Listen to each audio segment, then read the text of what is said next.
أعوذ بالله من الشيطان الرجيم بسم الله الرحمن الرحيم رب اشرح لي صدري ويسر لي أمري واحلل عقدة من لساني يفقه قولي ربي زدني علما اللهم فقهنا في الدين اللهم إني أسألك علما نافعا وعملا متقبلا ورزقا طيبا اللهم انفعنا بما علمتنا وعلمنا ما ينفعنا وزدنا علما. Inshallah, we'll start our study from ayat number 127, Surah anNisa. The ayats that we are going to cover today are going to be related to the issues of women, or the treatment of women. And this is an important issue, and we can see that Allah subhanahu wa ta'ala has dedicated like the whole surah. And we see that in Surah Nisa, while other things are also discussed, but lots of matters related to women and lots of domestic issues are also discussed. The ayat number 127, it's a long ayat, so let me just give you a little bit of orientation of what it discusses. When the companions used to come and ask Rasulullah sallallahu alaihi wasallam questions about the dealing with women, so Allah subhanahu wa ta'ala mentions in this ayat that I will answer the questions, and I have already answered some of the questions in the Quran, so you should refer to that. And then to emphasize on the importance of kindness to the women, especially the widows and the orphans and the orphan children, Allah subhanahu wa ta'ala reminds them that you and men are not giving them their due rights. Do not deprive them. And then urged those men that justice has to be established, that justice has to be maintained while dealing with them. So in this ayat, we will see that Allah subhanahu wa ta'ala mentions that, especially because these men, they used to marry the cousins or women who would get widowed and would have lots of inheritance, or they would if their father would pass away, and then he would leave lots of inheritance, some property, something. And even if these men would not be physically attracted to these women, they would marry them only so they can legally and officially get hold of their property and inheritance. And at the same time, the children, either the orphans who were younger, they were also not given anything for what their father, what the parents would leave. And also, if these widows would have little kids, they were also oppressed and ill-treated along with their moms. So let's study this ayat, inshallah. Most of the context is covered. I will now you will be able to understand the translation a little bit better, inshallah. Wa and yastaftunaka. Fataya, meaning fatwa. The word fatwa also comes from the same root, and it means the ruling, legal ruling, religious ruling, and it ends in ka, meaning you. So they seek your ruling, fi, concerning, anNisa'i, for the women. Qul, say, Allahu, Allah, yuftikum, same root, fataya, Allah gives you the ruling. So you can see that Allah subhanahu wa ta'ala mentions that they ask you about women, they have questions about women. And Allah subhanahu wa ta'ala mentions that Kulillahu yuftikum, that Allah subhanahu wa ta'ala will give you ruling. It shows the importance of this subject in itself. Fihinna, about them, about the women. Wama, and what? Yutla, ta lam waw is the root, and the word tilawa also comes from that. It means to keep the foot, like the walk on the exact same footsteps of whoever you're following. And that's how tilawa should be done as well. We should understand everything and follow along everything that we recite. Anyways, over here it means wama yutla, and what is recited alaykum, to you, fil kitabi, from the book, in the book. Which book? Quran. Allah subhanahu wa ta'ala mentions that Allah will tell you the ruling and also what is written for you in the book, what you recite from the book. Fi yatama, concerning the orphans, yatim, anNisa'i, the girls, allati, to whom, la, not, tunahunna. Hamza ta ya is the root, which means you give them. La tunahunna means not you give them. Who are you not giving? The yatim nisa, the orphans and the girls. Ma, what, kutiba is ordained, is written, is decreed, lahunna, for them, meaning, so we'll pause here to explain to you that Allah subhanahu wa ta'ala first mentions that they ask you, Ya Rasulullah sallallahu alaihi wasallam, they come and ask you questions about women. Then Allah mentions, Allah will tell you the ruling about women. And where else you'll find the ruling? In the book, which is Quran. You already will find, Allah has already taught you many instructions about dealing with women and especially the orphans. And why is Allah subhanahu wa ta'ala saying that before responding to them about their concerns, about their questions? Because this was strange for the society of like Arabians at that time. They were not used to giving so many rights to women.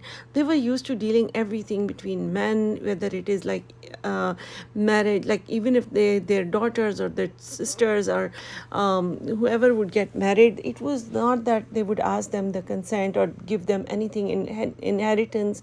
In fact, instead of giving them anything in the inheritance after somebody's death, they would actually divide the girls. Even the stepmoms were divided among people. And then those stepmoms would be used for even like selling, or they would send them to other businessmen or something and earn money through them through wrong means. And in the same way, they would use their cousins or whoever, like if some uncle would die, they would just take care. They would say, we are taking care of the daughters, and then that is how they would officially also amass all the wealth, if that uncle would be wealthy and he would have left inheritance. So even if they were not, as the next part of the ayat mentions, they were not attracted to the woman, the cousins, they would just marry them, so officially they can have the inheritance like under their own name.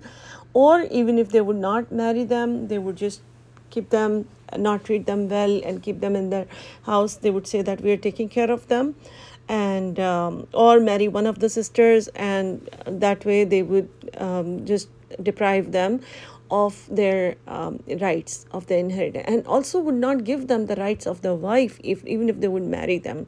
No dowry, nothing, because they know that nobody will ask them questions. The wali is not there, the father, the brother, nobody is there who will hold them accountable.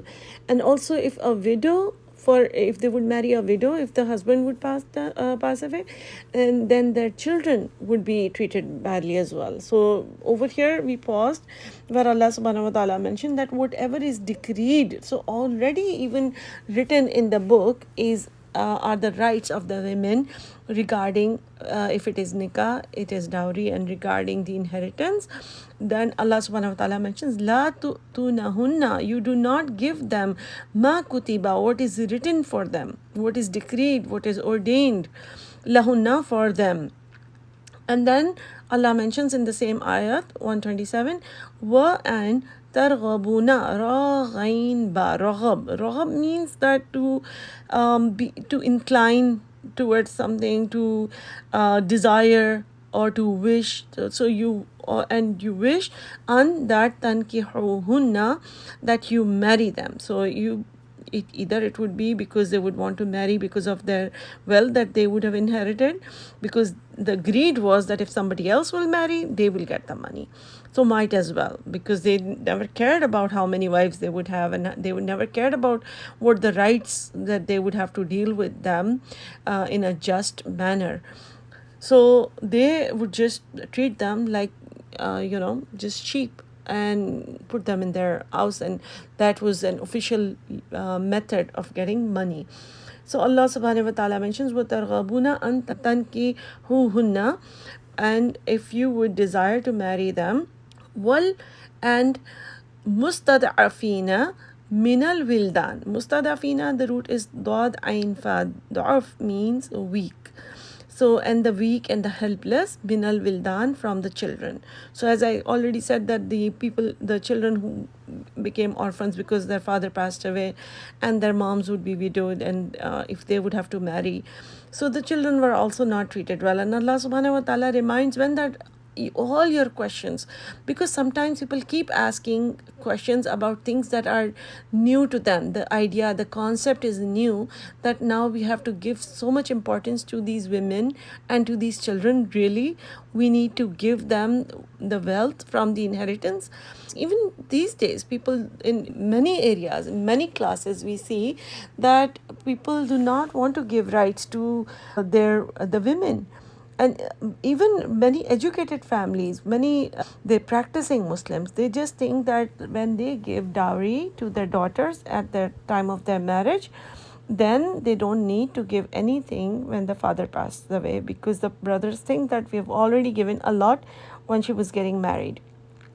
In the same way, people keep asking questions when something is bothering them, when something is difficult for them to digest, that okay, this is something that we have to practice. It's just like these days people will keep asking questions about having using interest in their businesses, because it's difficult for them to digest, like how are we going to do it, like how are we going to be successful in the world if we just don't use this, and many other things, which when they are told that this is wrong, then their heart doesn't accept immediately, because that those concepts, that's difficult for them to handle. So Allah subhanahu wa ta'ala reminds again that you ask questions about women, but keep in mind that you are the one who are depriving them of what is ordained to them, what Allah subhanahu wa ta'ala mentions in the book about their rights. And also you marry them and don't give them their dowry, and also their children are not treated well. Wa'an, and that. So what, this is what you're supposed to do. Taqumu, maintain or establish. Qafa mim is the root. Lil yatama, for the orphans. Bil qisti, meaning with the justice. So qist means to stand up for the rights of orphans, like to make sure that everything is done in a just manner. Wama, and whatever taf'alu fa'ain lam, whatever you do, min khairin, from the khair, from the good. Fa inna Allah, then indeed Allah, kana is bihi, about that, alima, has complete knowledge. So it is going to be well known to Allah subhanahu wa ta'ala whatever good you do. So don't think that these kind of things, who does that, who gives women so many rights, who gives inheritance to little children. I mean, that's usually taken by the uncles and brothers of the deceased. So Allah subhanahu wa ta'ala reminds them that everything, every good deed that you do, Allah subhanahu wa ta'ala is aware of. So Allah gives them motivation as well, and reminds them that this is something that you are neglecting and you need to pay attention to that.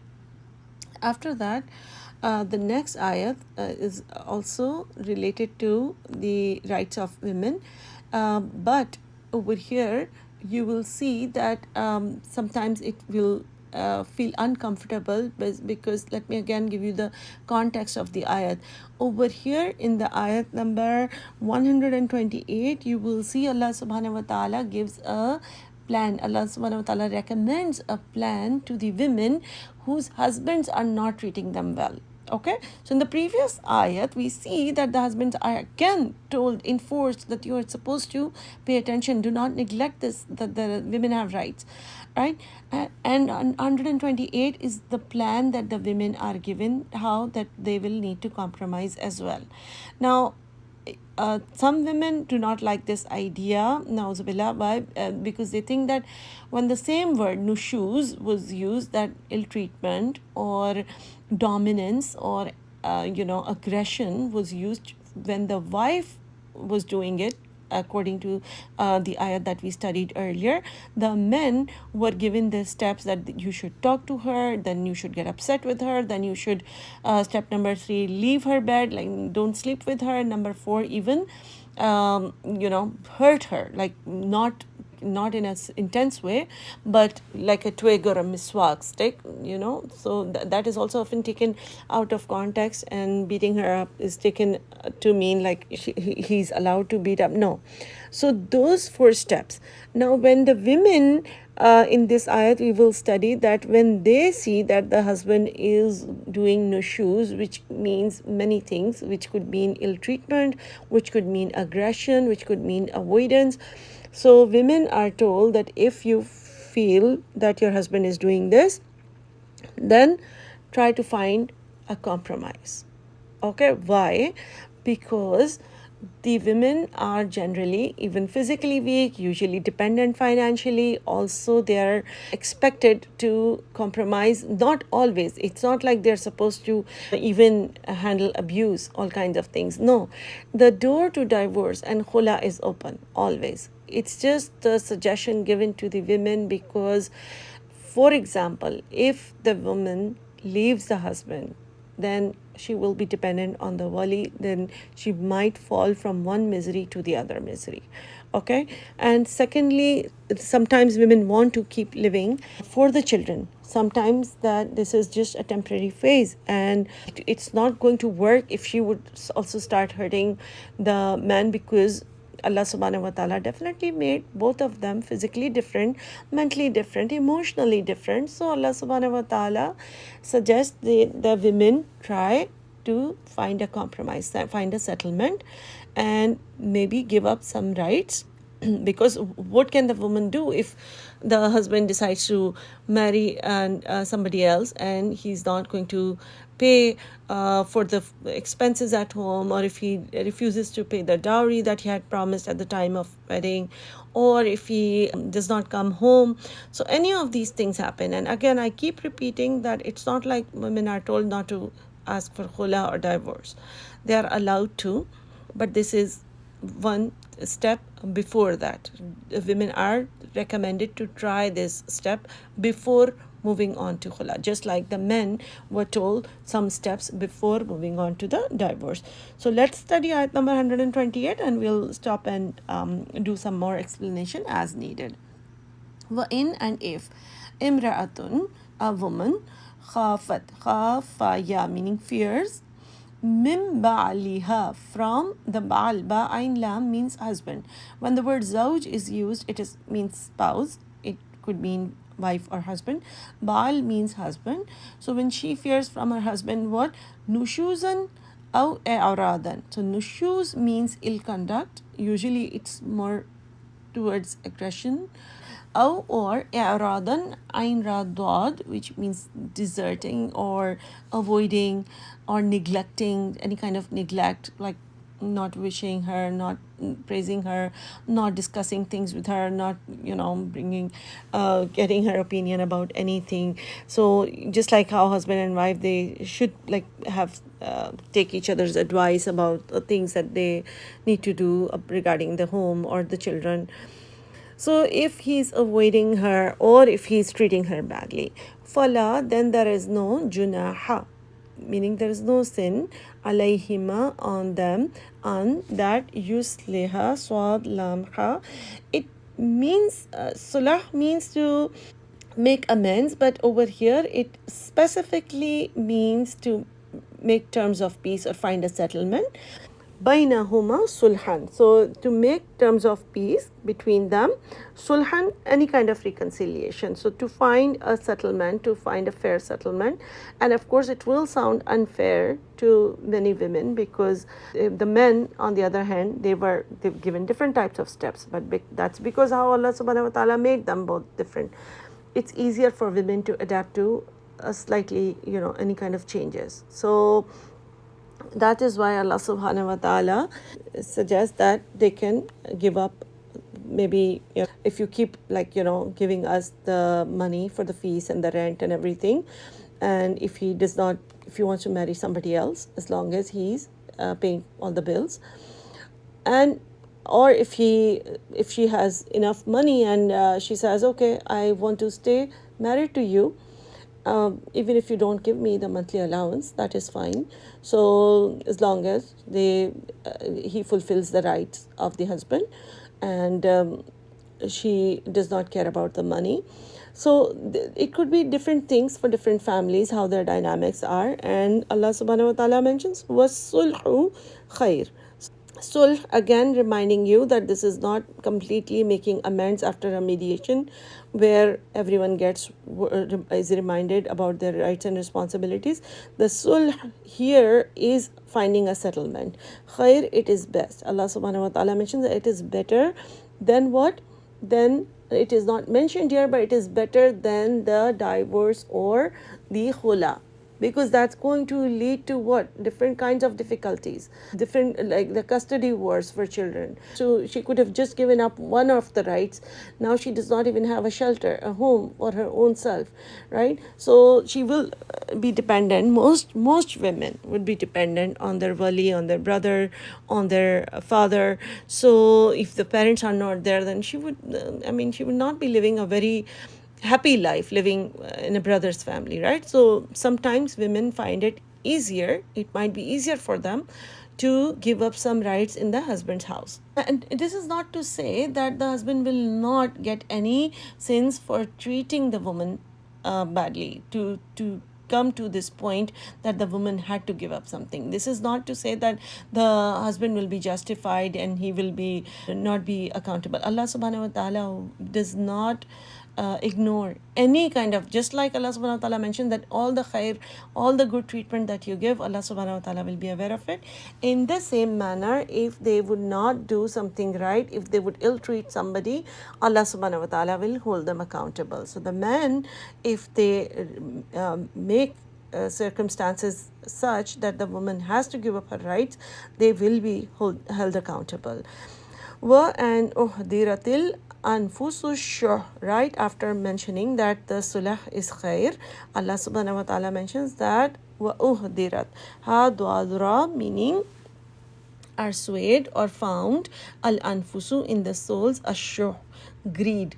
Shuh also means like some kind of tightness. So Allah subhanahu wa ta'ala mentions that it is not going to be easy. Every soul has that shuh, meaning the people are not going to be very easy. The women, it's not going to be easy for women to give up their rights. They will find that hard in their heart. Every human soul has stinginess in it. They are all selfish for rights.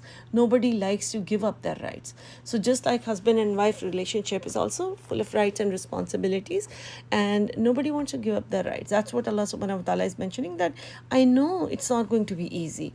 And then right after that, Allah subhanahu wa ta'ala mentions in the last part of 128, but if tuhsinu, meaning if you do good. Hasin nun. Hasan means something that is more than what the other person deserves.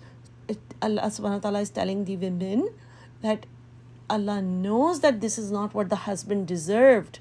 But if you do good, if you do this, وَتَتَّقُوا, and fear Allah, and you are mindful, فَإِنَّ اللَّهَ, then indeed Allah, kana is, bima, of what, ta'maluna, you do, khabira, all aware. So Allah subhanahu wa ta'ala gives power to the woman that Allah knows it's going to be hard, and if you do the ihsan, if you do something more than what your husband deserves, if you allow this, then just to keep the house, just to avoid the divorce, then Allah subhanahu wa ta'ala is aware of your good deeds.